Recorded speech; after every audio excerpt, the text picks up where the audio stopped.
Hi friends and families, welcome back to Ajwa's diary. நீங்கள் உட்காரும் ஸ்டைலை வச்சே உங்கள் கேரக்டர் மற்றும் பர்சனாலிட்டியை என்னால் சொல்ல முடியும். ஆனால் அதை உங்களால் நம்ப முடியுமா? அதுக்கு என் வீடியோ முழுமையாக பாருங்கள்.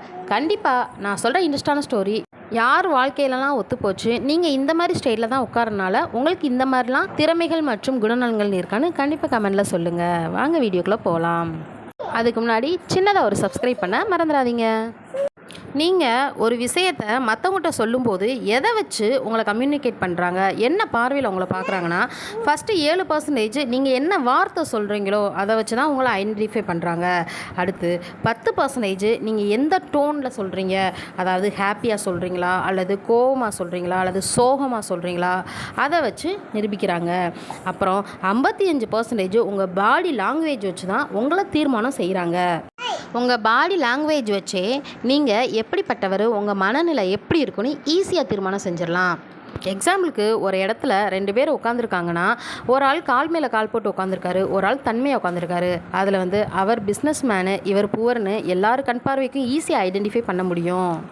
பல ஆண்டுகளுக்கு முன்னாடி ஒரு ரிசர்ச் நடந்துச்சு. அதில் 5 விதமான பொசிஷனில் சிட்டிங் ஸ்டைலில் மக்கள் உட்கார்றாங்க.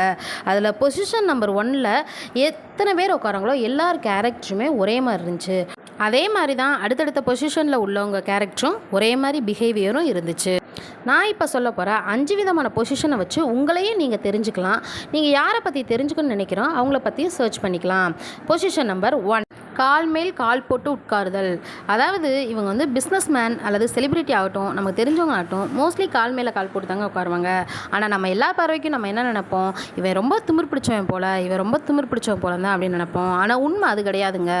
இவங்க ரொம்ப கான்ஃபிடென்ட்டாக இருப்பாங்களாம், ஹைலி பாசிட்டிவாகவும் இருப்பாங்களாம். இவங்க ஈஸியாக யார்ட்டையும் பேச நினைக்க மாட்டாங்க. இவங்களுக்கு ஃப்ரெண்ட் சர்க்கிளும் கம்மி தான். அதனால் எந்த ஒரு விஷயத்தையுமே ஷேர் பண்ண மாட்டாங்க. இவங்களை பற்றி மற்றவங்க தெரிஞ்சுக்கிறதே கொஞ்சம் கஷ்டம்தான். ஆனால் சீக்ரெட்டை அதிகமாக மெயின்டைன் பண்ணுறதுல இவங்க ரொம்ப புத்திசாலிங்க. இவங்க எல்லாரையும் ஒரு சந்தேக கண்ணோட்டத்தில் தாங்க பார்ப்பாங்களாம். இதனால் யார்கிட்டையும் ஏமாறவும் மாட்டாங்களாம், ஏமாற்றவும் முடியாதாங்க. இவங்களோட பாசிட்டிவ் என்னன்னு பார்த்தீங்கன்னா, இவங்க ரொம்பவே அலர்ட்டாக இருப்பாங்களாம்.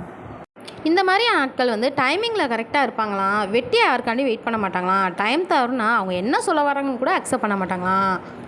இந்த மாதிரி கால் மேலே கால் போட்டு உட்காரவங்க ஒரு கோலை அச்சீவ் பண்ண நினச்சா அதை முடிக்காமல் அவங்களுக்கு தூக்கமே வராதாங்க. ரொம்பவும் செல்ஃப் மோட்டிவேட்டடாகவும் அதிகபட்ச வெற்றியாளர்கள் யாருன்னு பார்த்தா இந்த மாதிரி கால் மேலே கால் போட்டு உட்காந்துருக்கவங்க தாங்க. அதனால் அவங்கள திமிர் பிடிச்சவங்க நீங்கள் நினைக்காம ரொம்ப மேற்போக்கு வெற்றியாளர்னு நீங்கள் நினச்சிக்கோங்க. நம்பர் 2, முட்டிகளை சேர்த்து பாதங்களை அகற்றி. அதாவது இந்த மாதிரி பொசிஷனில் உட்காந்துருக்கவங்க ஒரு சிங்கிள் வேர்டில் சொன்னோம்னா ஓப்பன் மைண்டாக தாங்க இருப்பாங்க. 2வது, இவங்கள்ட்ட கான்வர்சேஷன் பண்ணுவது ரொம்ப ஈஸியாக இருக்கும். ஈஸியாக இவங்க எல்லாருக்கூடையும் ஃப்ரெண்ட்ஷிப் ஆகிப்பாங்க. ஏன்னா நம்மளும் ஈஸியாக அவங்க கூட ஃப்ரெண்ட்ஷிப் வச்சுக்கலாம். வள கொலன்னு பேசாமல் மற்றவங்க என்ன பேசுகிறாங்கன்னு காது கொடுத்து கவனிப்பாங்க. காரியத்தில் கண்ணாக இருப்பாங்க. 2வது, இவங்களுக்கு இலகுவான மனசாக இருக்கும். ஒரு இடத்துல ரொம்ப கஷ்டப்படுறாங்கன்னு தெரிஞ்சால் அவங்களுக்கு எந்த விதத்திலாம் உதவி செய்யணும்னு ரொம்ப ஆர்வமாக இருப்பாங்களாம். இவங்களோட நெகட்டிவ் பாயிண்ட் என்னன்னு பார்த்தோம்னா, எந்த விஷயத்தையும் தொடர்ந்து செய்ய முடியாதான். இவங்க கூட எப்போவுமே ஒரு கன்சிடென்சி கூடவே இருக்குமாங்க. ஒரு சின்ன ப்ராப்ளம் வந்தால் கூட அதை மைண்டில் ஏற்றிக்கிட்டு ரொம்ப பெருசாக யோசிப்பாங்களாம். ஆனால் அந்த சின்ன ப்ராப்ளத்தை சரி பண்ணுறதுக்கு என்ன தீர்வுன்னு யோசிக்க மாட்டாங்களாம். அதனால தான் அந்த ஒரு சின்ன ப்ராப்ளம் கூட அவங்களுக்கு ரொம்ப பெருசாக தெரியுமா, அது காலப்போக்கில் சரியாயினா அப்படியே கண்டுக்கிறாமல் விட்டுருவாங்களாம். நம்பர் 3, முட்டிகளை அகற்றி பாதங்கள் ஒட்டிய மாதிரி. இந்த மாதிரி உள்ளவங்க ரொம்ப ஹானஸ்ட் பர்சனாக இருப்பாங்களாம். ரொம்ப சின்சியராகவும் இருப்பாங்களாம். ஒரு வேலையை ஒருங்க ஒப்படைச்சா அடுத்தவங்க முன்னாடி நல்ல பேர் வாங்கணும்னு அந்த வேலையை ரொம்ப கஷ்டப்பட்டாச்சும் ஈஸியாக செஞ்சு முடிப்பாங்களாம். இவங்க பொதுவாக உள்முக சிந்தனையாளர்களாக தான் இருப்பாங்களாம். யார்கிட்டையும் அதிகமாக பேச மாட்டாங்களாம். தனக்குள்ளேயே பேசிப்பாங்களாம். தனக்குள்ளேயே எந்த ஒரு டவுட் வந்தாலும் அவங்களே யோசித்து கிளியர் பண்ணிக்குவாங்களாம். அவங்க ஒர்க் பண்ணுற இடத்துலையோ அல்லது ஃபேமிலிலேயோ யாரும் இவங்கள ஒரு வார்த்தை தள்ளி சொல்லக்கூடாத அளவுக்கு நடந்துக்குவாங்களாம்.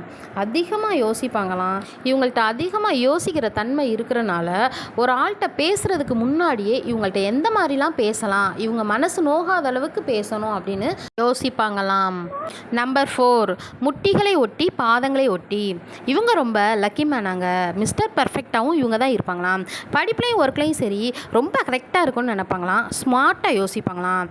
அதனால் இவங்க கஷ்டமான ஒரு ஒர்க்கையும் சிம்பிளாக ஸ்மார்ட்டாக யோசித்து ஈஸியாக முடிப்பாங்களாம்.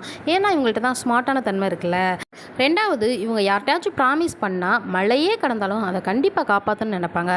ஆனால் அதே சமயம் இவங்கள்ட்ட யாராச்சும் ப்ராமிஸ் பண்ணியிருந்தாங்கன்னா அவங்க அதை காப்பாற்றாமல் விட்டுட்டா ஃப்ரெண்ட்ஷிப்பாக இருந்தாலும் சரி, ரிலேஷன்ஷிப்பாக இருந்தாலும் சரி, அந்த உறவையே முடிச்சுக்குவாங்களாம். இந்த மாதிரி உங்கள் ஃப்ரெண்ட்ஷிப் சர்க்கிளையோ அல்லது உங்கள் ஃபேமிலி சர்க்கிளையோ யாராச்சும் இருந்தாங்கன்னா கொஞ்சம் பார்த்து தாங்க நீங்கள் பேசணும். அதை விட இவங்கள்ட்ட ரொம்ப முக்கியமான ஒரு நல்ல குணம் இருக்குங்க. என்னன்னு பார்த்தோம்னா, ஃபேமிலிலையோ சரி, லைஃப் பார்ட்னர்ட்டையோ சரி, சண்டை வந்தால் ஈஸியாக சால்வ் பண்ணுற திறமை இவங்களுக்குள்ள இருக்கான். நம்பர் 5, கால்களை சேர்த்து ஒரு சைடாக சாய்ந்து. இப்படிப்பட்டவங்கள பெண்களுக்கு ரொம்ப பிடிக்குமா? ஏன்னா வீடியோட லாஸ்ட்டில் சொல்கிறேன், ஏன்னு உங்களுக்கே தெரியும். அதாவது இவங்க நம்பிக்கையான சிந்தனையாளர்களாக இருப்பாங்களாம். விதியை ரொம்ப நம்புவாங்களாம். அதே சமயம் லக்கி மேலேயும் அதிக நம்பிக்கை கொண்டிருப்பாங்களாம். என்னதான் லக்கு விதிலாம் இல்லை அப்படின்னு சில பேர் சொன்னாலும் இவங்க அந்த மாதிரிலாம் நம்பி பல விஷயத்தில் இவங்க வெற்றியாளர்களாக இருக்காங்களாம். இவங்களுக்கு பிடிச்ச வாழ்க்கையை தான் வாழணும்னு ஆசைப்படுவாங்களாம். யாராச்சும் இவங்கள்ட்ட அட்வைஸ் பண்ணால் அதை கேட்கவும் மாட்டாங்களாம். அதை இக்னோர் பண்ணிவிட்டு போய்கிட்டே இருப்பாங்களாம். இவங்க வாழ்க்கையில் பிடிக்காத விஷயம்னு பார்த்தோம்னா, அடுத்தவங்க இவங்களுக்கு அட்வைஸ் பண்ணுறது தான் இவங்களுக்கு பிடிக்கவே பிடிக்காதான். ரெண்டாவது, இவங்க இருக்கிற இடத்தையும் சரி, அதாவது இவங்க போட்டிருக்க ட்ரெஸ்ஸையும் சரி, ரொம்ப க்ளீனாகவும் நீட்டாகவும் வச்சுக்கணும்னு நினைப்பாங்களாம். அப்படி யார் இருக்காங்களோ அவங்கள ரொம்பவே இவங்களுக்கு பிடிக்குமா. ஏதாவது செய்யணும் அவங்க ஒரு டார்கெட்டை ஃபிக்ஸ் பண்ணிட்டா எவ்வளோ போராட்டம் தடுத்தாலும் அதை கண்டிப்பாக செஞ்சு முடிப்பாங்களாம். இவங்க லட்சியத்தை அடைய யாராச்சும் உதவி பண்ணாங்கன்னா அவங்கள ரொம்ப கொண்டாடுவாங்களாம். அதே சமயம் அவங்க மேலே ரொம்ப மதிப்பாகவும் இருப்பாங்களாம்.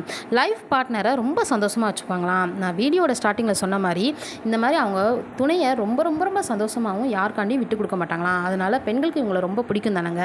இனிமேல் இதை பார்த்தவங்க யாராச்சும் தனக்கு மாப்பிள்ளை பார்க்க போனால் இந்த மாதிரி பொசிஷனில் உட்காந்துருக்கவங்கள கண்டிப்பாக அக்செப்ட் பண்ணிக்கோங்க. நான் இப்போ சொன்ன 5 சிட்டிங் ஸ்டைலையும் யாரெல்லாம் எந்த மாதிரிலாம் உட்காருறீங்க, உங்கள்கிட்ட இந்த மாதிரி குணங்கள்லாம் இருக்கான்னு கண்டிப்பாக கமெண்டில் சொல்லுங்கள். மற்றபடி நீங்கள் யாரை பற்றி தெரிஞ்சுக்கிட்டாலும் இந்த மாதிரி பொசிஷனை வச்சு ஈஸியாக ஐடென்டிஃபை பண்ணிடுங்க. நான் சொன்ன சுவாரஸ்யமான தகவல் உங்களுக்கு பிடிச்சிருந்தா கண்டிப்பாக லைக் பண்ணிவிட்டு சப்ஸ்கிரைப் பண்ண மறந்துடாதீங்க. தேங்க்ஸ் ஃபார் வாட்சிங்.